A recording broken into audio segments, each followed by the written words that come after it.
우리 한동훈 비상대책위원장님 박수로 다시 한번 맞이해 주시죠. 안녕하십니까? 안녕하세요. 안녕하세요. 예, 안녕하십니까? 국민의힘 비상대책위원장이자 장동혁의 친구 한동훈입니다.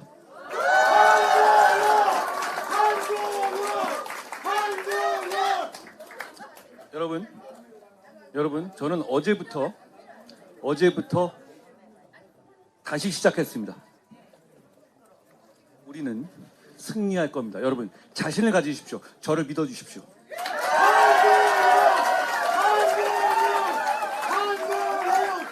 저는 여러분들이 갑자기 2달 반 전에 저를 불러낸 이유가 한 가지였다고 생각합니다. 저는 남들이 싸우지 않을 때 싸웠고 남들이 이기지 못할 때 이겼기 때문입니다. 이제 19일 뒤에 우리가 반드시 이길 겁니다. 여러분,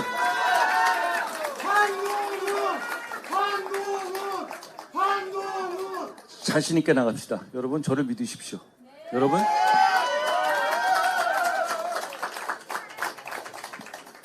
오늘 제가 보령 서천 보령에 왔습니다.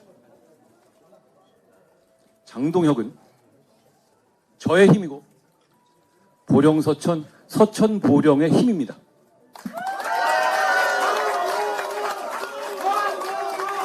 그리고 궁극적으로 국민의 힘입니다. 저는 장동혁이 앞으로 10년간 대한민국의 발전을 이끄는 정치인이 될 것이라고 확신합니다. 왜냐하면 이 사람은 정의감이 있고 공공선에 대한 의지가 있습니다. 그거 없는 정치인들이 많습니다. 그리고 그거 없는 정치인들이 지금 나라를 망치려고 하고 있습니다. 저와 장동혁이 그걸 반드시 막아낼 겁니다.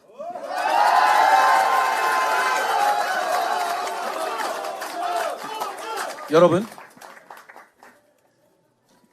제가 보령 서천에서 몇 가지 같이 생각해 보고 싶은 게 있습니다. 우리는 어떻게 민주주의가 무너지는가 생각해보고 경각심을 갖고 결의를 다져야 합니다.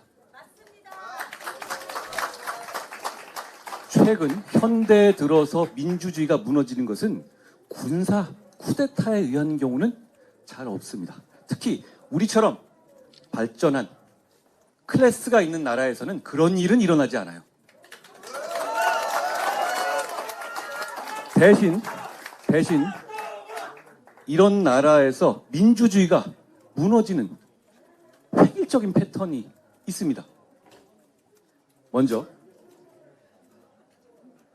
정상적인 정당에서 활동하지 못할 정도의 극단주의자들이 생겨나고 그 극단주의자들이 기성정당의 리더의 약점을 보완해주면서 그 기성정당의 리더를 숙주 삼아서 그 기성정당을 통해서 주류정치로 등장합니다. 그 다음에 사법 시스템을 무시하고 민주주의를 무너뜨리는 겁니다. 그런 사례가 많이 있습니다. 생각보다 많이 있습니다. 여러분, 저는 지금 우리가 처해 있는 위기가 바로 그거라고 생각합니다. 조국 그리고 위헌정당 통진당의 후예들 모두 정상적인 정당 체제에서는 주류가 될 수 없고 정치를 장악할 수 없는 극단주의자들입니다. 여러분은 종북 통진당 후예들만 극단주의라고 생각하실지 모르지만 조국당이야말로 역시 마찬가지의 극단주의입니다. 왜냐하면 자기가 죄를 저지르고 그리고 그것이 단순 의혹이 아니라 사법 시스템에 의해서 유죄 판결을 받고서도 정치의 목적을 사법 시스템에 복수하는 것이라고 대놓고 천명하고 있는 세력이기 때문입니다. 지금까지 이런 세력은 없었습니다. 지금까지 이런 세력은 주류 정치의 장에 등장할 수 없었습니다. 여러분, 아무리 민주당이라 하더라도 조국을 비례대표, 조국을 지역구 줄 수 있습니까? 못합니다. 그렇지만 이번 선거에선 다릅니다. 조국과 황운하 같은 사람들이 사법 시스템에 복수하겠다고 공공연하게 나서는 사람들이, 그런 극단주의자들이 역시 감옥 가기 두려운, 오로지 감옥에 가지 않으려고 몸부림치는 민주당 제1당의 리더 이재명과 손잡고 주류 정치를 장악하고 있는 겁니다. 그래놓고 들어와서 역시 똑같은 방식으로 이재명, 조국 이런 분들, 그리고 통진당의 후예들이 대한민국의 사법 시스템과 민주주의 시스템을 무너뜨리겠다고 공언하고 있는 겁니다.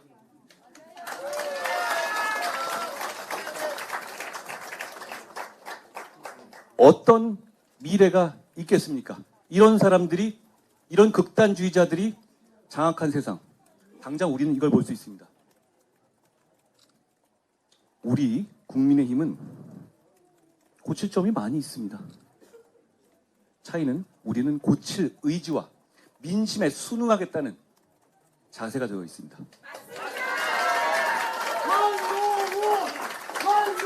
저는 얼마 전에 우리 국민의힘의 많은 지지자들과 의원들의 의견을 수렴해서 국민들께서 걱정하시는 부분이 있는 황상무 수석의 사태와 이종섭 대사의 귀국을 결국 요청했고 결국 그렇게 됐습니다. 그런데 이종섭 대사는 사실 소환을 받은 것도 없습니다. 범죄 혐의가 드러난 것도 없죠. 재판을 받은 것도 없고 기소된 것도 아직 없습니다. 그런데 마치 무슨 대단한 사법 시스템을 부정하는 것처럼 프레임을 짜고 밀어붙이고 있지 않습니까? 그런데 정작 이재명 대표는 보란 듯이 법원에 출석도 안 하고 있습니다. 그러면 이분들이 다수당이 되면 앞으로는 나가겠습니까? 앞으로 사법 시스템은 존중하겠습니까? 민주주의가 무너지는 겁니다. 이 민주주의가 어떻게 무너질 것인지를 지금 이재명 대표의 재판 불출석 사태가 보여주고 있는 겁니다. 법원을 생각하고 있습니다. 그러면 민주주의 시스템은 무너지게 됩니다. 제가 호소드리고 싶은 것은 이번 총선이 어떤 단순한 몇 년 만에 이어지는 총선의 하나냐, 저는 그렇게 보지 않습니다. 제가 그렇게 생각했다면 이번 총선에 나서지 않았을 겁니다. 이번 선거는 대한민국을 전진시키느냐 후진시키느냐의 선택입니다. 생각해 보십시오. 극단주의자, 조국, 그리고 통진당의 후예들 같은 극단주의자들과 손잡은 이재명 민주당이 만들어 나갈 세상을 상상해 보십시오. 제가 과장하는 겁니까? 제가 색깔론을 말하는 겁니까? 그렇지 않습니다.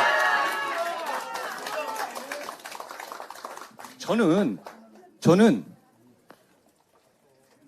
우파 정당이지만 부동층과 중도의 마음을 얻고 싶습니다.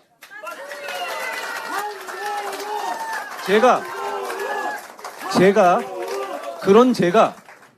색깔론을 말할 사람으로 보이십니까?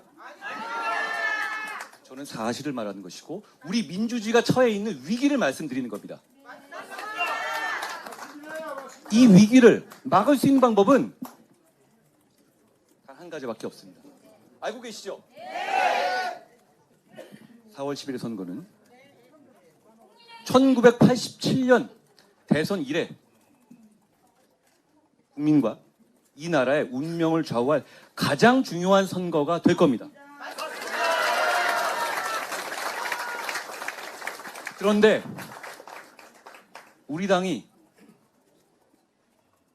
화력이 약하다, 싸우는 사람이 적다, 이제 불이 부족하다, 이런 한가한 얘기할 게 아닙니다. 제가 싸우겠습니다. 왜냐하면 이번 선거는 져서는 안 되는 선거고, 우리는 지게 되면 역사의 죄인이 될 겁니다. 나중에 이번 선거를 통해서 나라가 망하게 되면 이 장면을 생각하게 될 겁니다. 그때 왜 막지 못했는지 그런 얘기 듣고 싶습니까? 여러분, 깊이 생각해 봐 주십시오. 민주주의가 무너질 겁니다. 그리고 우리는 해방 이래 정말 민주주의와 정말 산업화를 동시에 이룬 위대한 나라입니다. 여기서 주저앉게 둘 겁니까? 여기 모인 여러분께서 하실 일은 하나입니다. 장동혁을 다시 국회에 보내주십시오.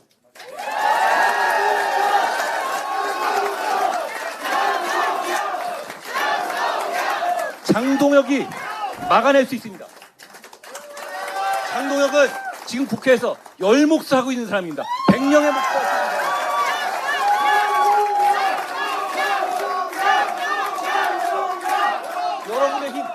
여러분의 힘, 국민의 힘, 그리고 저의 힘, 장동혁입니다. 네.